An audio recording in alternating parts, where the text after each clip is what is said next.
you look at your life and you have to take inventory Mhm. and say, am I proud of this? And I wasn't.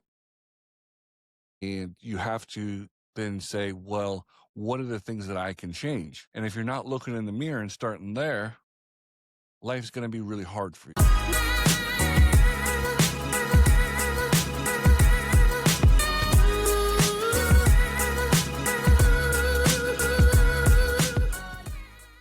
Welcome to another episode of Grab Coffee with me, where great conversations and even better coffee meet purpose, leadership, and the people making an impact in their communities. Today's episode is brought to you by Dowden Golf Solutions, transforming corporate events one golf experience at a time. I'm your host, Ian Peterson. So let's jump in. Today, we're headed down to Sarasota for a conversation I've been really looking forward to.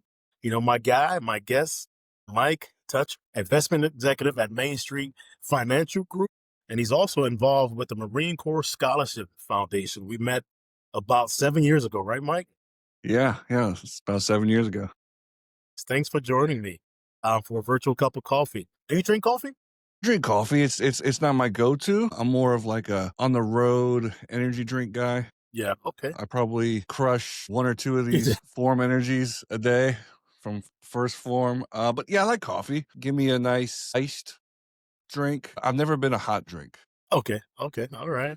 but let's see, the iced caramel latte.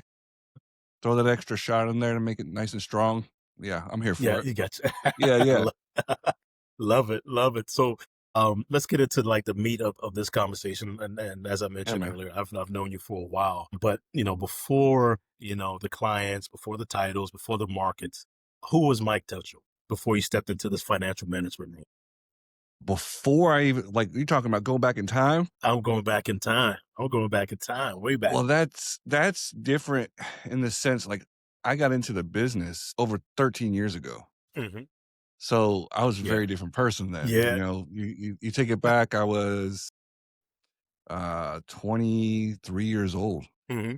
So back before that, I was someone who was really just trying to discover who I was, and beyond that, like, what can I bring of value to this world? Yeah. I get it. When you go to school and you take all these courses and stuff, you think you're going to have it all figured out. And at the moment, you do think you have it figured out, Hmm. but it's really just a journey. So yeah, who I was before that was someone just looking for purpose, looking for, unknowingly at the time, ways to serve. Okay. I don't want to say I was wise enough to know that's what I was looking for then, Yeah. but ultimately, like, I think that's what we all are looking for, is that Hmm. fulfillment in a way of service. Yeah. So, what would you say now? Like you mentioned 13 years ago, you was trying to find that. You're here now. What would you say your purpose is, or how do you serve? Man, the biggest thing for my purpose is Mm. is like helping people do things that they can't do themselves. Yeah. You know, investments, financial planning, we all think that we can do it, but it's no different than bodybuilding or training for a marathon or something like that. Having a coach in your corner is what's going to keep you dialed in and on your plan. And when your emotions get involved and you start thinking you're either going to jump off a bridge, or you think that you're so smart that you know everything that's going on, there has to be somebody in your corner that's going to, like, really keep you grounded Yeah. and sticking to a plan. So that's really what I've grown in, is my conviction in that. Yeah. Yeah. It's funny because when we first met, I'm like, man, who's this big guy? Because we talked on the phone first, and I'm like, man, he's very intense. But once I got to know you, I'm like, okay, he has a soft spot, right? So one of the first challenges that you gave me was a 75 hard challenge, right? But yeah, man. And that motivation, us motivating each other, even have my daughter involved in that, and I knew you before you even had a family, right? Yeah, But significantly before. yeah, significantly before you had a family. So I've seen that change over the years, which is great. But you still have that conviction. You still have that discipline. How have you maintained that throughout all these years? The discipline aspect of it, Yeah. it's your habits. When things happen, life, having kids, business, all the different volatile uncertainties of life, It's very true. we don't rise to our motivation, Mhm, right? You want to sit around and watch David Goggins and mhm. Tony Robbins and all these guys. Oh, I'm going to be really inspired and I'm going to make stuff happen. I'm going to be disciplined. That doesn't last very long. Yeah, So yeah. it's going to be about your daily habits, the things that ground you as part of, who you are, and it just becomes second nature where, like, I don't even consider myself like a super disciplined person because Mhm. I compare myself to those who really are, Yeah, you yeah, know? yeah, exactly. But yeah, like, you have to have your routine. You have to Mhm, have things that keep you dialed in and sharpened. mhm. If you're just out chopping wood all day, but you don't take time to sharpen that axe every now and Yeah, then, yeah. life's gonna get a lot harder. Exactly. And we talked about this before. You're an early riser. I'm an early riser. I've always been an early riser because in my mind, I need my entire day. All right. I need my entire day. I may take a nap if I have that opportunity to Oh, take yeah. a midday nap, but I need my entire day. And my daughter said to me the other day, she sent me a text out of nowhere. I get it. I'm like, what are you talking about? You get it. I get waking up early because she got so much done before 9 o'clock. She thought it was amazing. Now, will she continue to do it? I don't know. But naturally, I'm an early riser, and like you said, just becomes second nature. I just need my body needs that. On that note, I was not always an early riser. That's not something that I naturally do. I have a history of, like, a lot of sleep issues. I've got really bad sleep apnea. Yeah. Like, none of that's good for me, Hmm. and I've worked really hard to improve it, but when you have a family, right, things Yes. comfort your needs go on the back burner, right? You decide you are going to be the type of man that leads his family and does what needs to be done, period. Hmm. If that means I gotta wake up at 3:30 to be in here, I'll do it. But I'm going to make sure I'm doing the work that needs to be done even before everybody else comes to the office. If I don't need to be speaking with clients and there's work that can get done without that, I will be doing it probably before most people wake up. Because I don't wanna be spending the extra time putting in the extra time is good. I don't want that to be in the afternoon.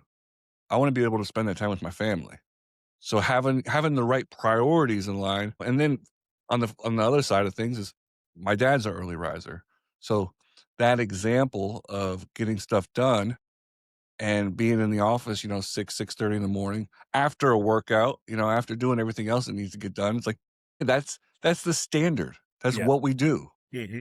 So I'm just trying to, Yeah. I guess, following his footsteps on Yeah. that a little bit. It's funny. I was going to ask you about that because like early careers, we're shaped by influence and experience. Like, who was that person, or was there a personal moment um, that make you realize that this is what I need to do as a person, as a man, and also someone in the financial world? What shaped your influence, or what gave you influence to kind of Well, yeah, it's definitely my dad.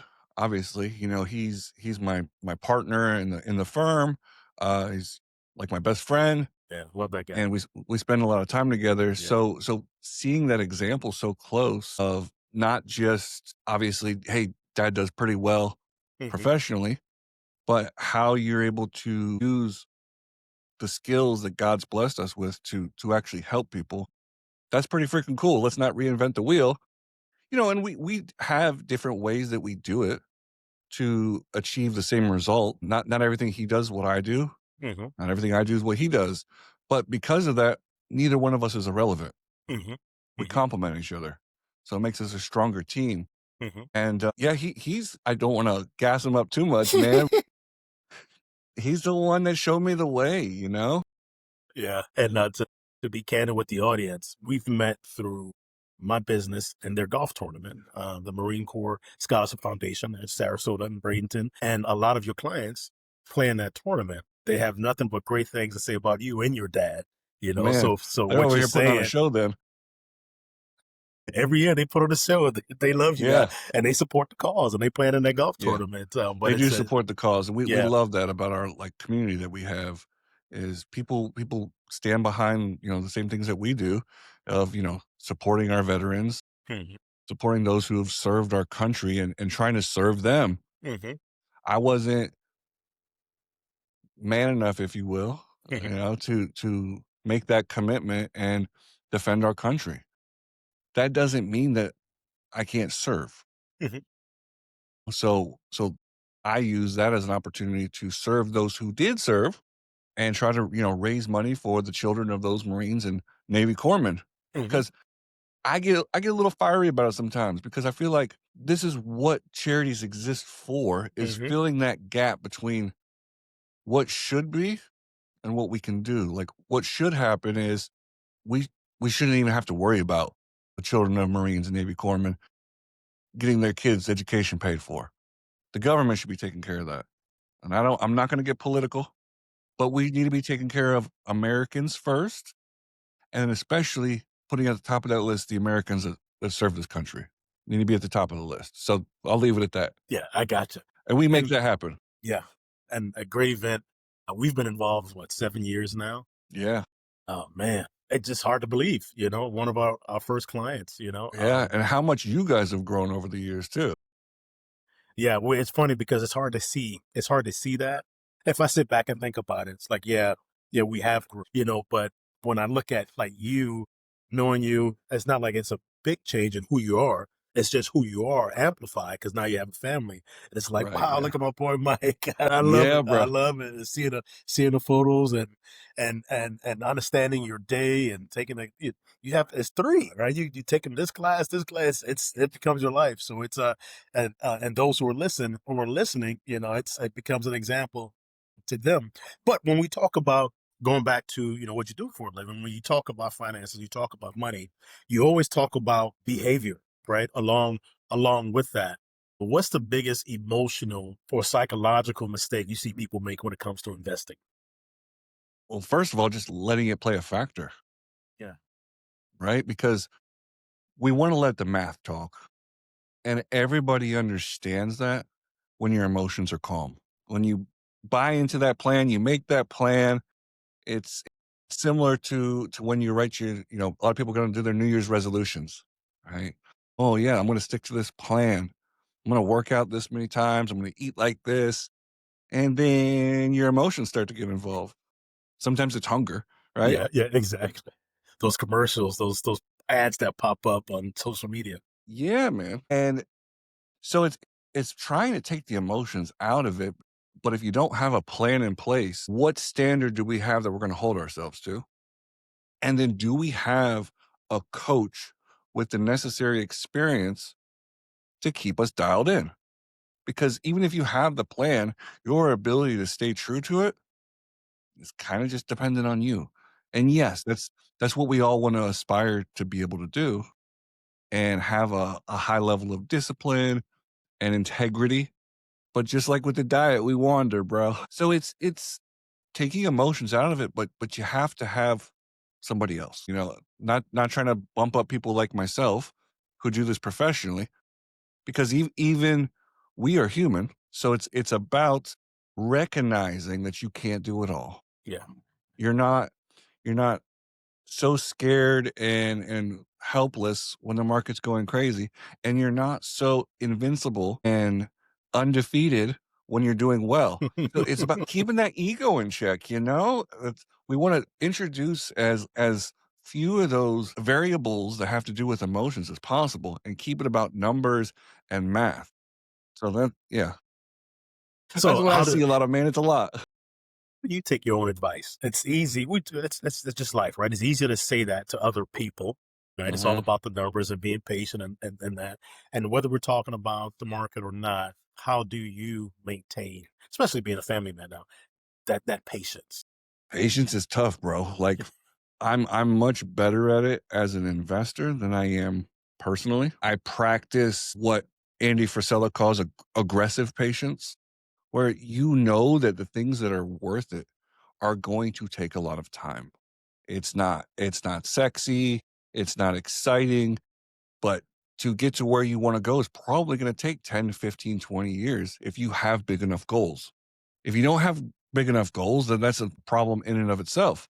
But being aggressive in the day to day and knocking out my key tasks to win each day aggressively keeps my mind at least active enough to know that I'm doing the crap I need to be doing in order to get to that goal that's, 10, 20 years down the line. I always say that there's different level of patience, right? I always thought I was a patient person, and then you get married.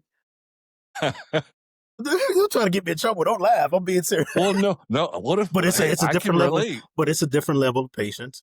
You have a kid or kids, and depending on the Different child, level of the patience. level can even to go up. Testing, right? Then that's another level. It's a different type of patience. So when I once thought I was a patient person, I realized that I wasn't. I had to learn to be more patient. And I had to learn to be even more patient, Yeah. and such is life. And as you mentioned, if you have that long term from a relationship standpoint, you think about it, you should think about it from a long term standpoint. So you want to work on that. Same thing when investing. It's long term and you have to develop that patience. Markets can be volatile, relationships can be volatile. You have to learn how to be patient and kind of work through that. But I like that Mhm. aggressive patience. I never heard that Yeah. before. And what you said is it's something to work on, Yeah, which means it's a skill. yeah. Okay. Whether it's from the investing side of things, business, whatever, but then you completely flip the script and you go to your home life. And admittedly, that's where I don't have the most patience. So it's things that I need to personally work on to improve as the leader of my family, a husband, a father. Because just because you have patience in one area, it is not going to apply in the next area. I wish it would. It'd make So, everything a lot easier, you know? But the one thing that does apply is the mental toughness and wanting to improve. So if you have a desire to improve everywhere, patience should be one of them. And that's an area I struggle with, but I think, it's part of being self-aware hmm is hmm being vulnerable enough to realize I need some freaking help. I should work on this area. when I think of mental toughness, or people that I know that have mental toughness, you're up there, top of my list. Was that always there? Was that always because that 75 hard, man, that got me. That got me, 6, 7 years ago. I was like, man, I'm like, I don't know how Mike is doing this. This is crazy. But I've been following you. We've had discussions, so always think of you as being mentally tough. Has that always been there? How did you develop Bro, first of all, that? it's funny what people can perceive from the Yeah, outside, yeah, yeah, yeah, yeah, right? yeah. I Because get you. I get like, it. yeah, I mean, I'm pretty mentally tough now, but that doesn't quiet the noise that I go through inside my own head. The constant trying to talk myself out of things and seek comfort, that doesn't go away. hmm Matter of fact, to ask if I was always like this almost feels insane because I was so the opposite of it. And I think you just get to a point, man, where you look at your life and you have to take inventory and say, am I proud of this? And I wasn't. And you have to then say, well, what are the things that I can change? And if you're not looking in the mirror and starting there, life's going to be really hard for you because you can't change most of what happens in life, but you can change how you respond and you can change the actions that you take. And from there, man, it just turns into kind of a snowball effect of strength where if you decide that you're the type of person that does hard things, when hard things come your way, you'll always find a way to overcome. Fatherhood as a way of reframing priorities. So, how has being a dad influenced the way you think about risk, legacy, and long-term decision making? Nothing. It's really just given me like perspective in being able to empathize with people and not just being so cold and say, well, why aren't you doing it this way? Why aren't you doing it that way? But the fact that we all have different experiences and perspectives that have gotten us to the point that we are and realizing that your life has created your perspective, the way you see the world and what you want to leave for your family. Some of that's going to be financial. Some of it's going to be in the lessons and the example that you set. So just because someone's not leaving their kids freaking $5 million when they pass, that doesn't mean they didn't leave them with something much, much more valuable than that. So yeah, fatherhood, it's made me look at things in a different light because prior to that, it was just the numbers, right? Because numbers talk, man. And being able to see the more human long-term side of things, the long impact that you have on children and the people around you. Like it's not just the money, it's not just the numbers. It helps. The money helps, but it's way beyond that. And that's one of the areas that we really try to help people with is being able to give that proper perspective and looking at it holistically and individualized rather than just, hey, you need to be doing this, this, this. And if you're not, you're failing. That's not always the case, man. There's so many nuances to everything. So at the end of each podcast, I always ask my guests to kind of like leave us with the gem. But I'm gonna ask a question, right? So for someone listening who feels overwhelmed, whether it's financially, mentally, or emotionally, what's one mindset shift that can help them make better decisions starting today? I mean, realize that you're gonna get through it. Like life happens to everybody. I don't care if you make $100 million a year or 30 grand a year. Life is really hard. It's not going to change. So stop expecting it to be easy and that will help. You know, you don't get into a boxing match and then get upset and overwhelmed that somebody punched you in the face. Kind of part of it, right?